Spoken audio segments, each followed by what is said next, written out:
de mon devoir d'aller au moins voir ce projet. J'ai tellement entendu parler de ce projet.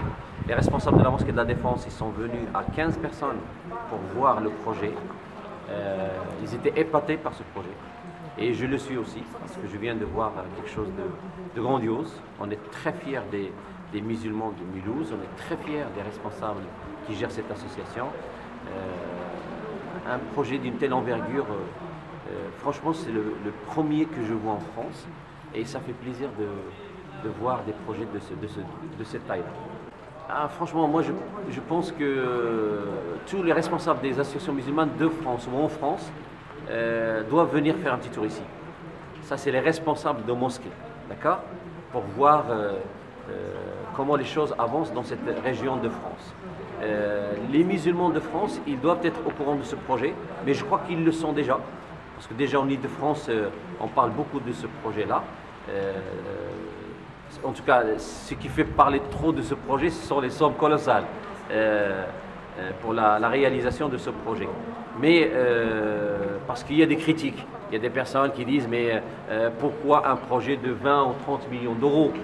Mais quand on vient et on voit ça consiste à quoi les 20 ou 30 millions d'euros, on comprend pourquoi. Parce que là c'est un projet je ne vais pas dire de 50 ans ou bien de 100 ans, mais de centenaire. S'il y a des hommes, ne vous inquiétez pas. Parce que je sais que les trésoriers ne dorment pas, jour et nuit, ils pensent comment collecter la somme restante.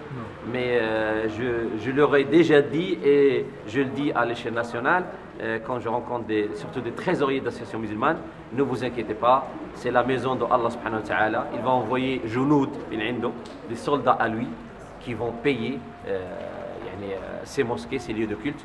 Mais là, ce n'est pas une mosquée, c'est un grand centre culturel extraordinaire.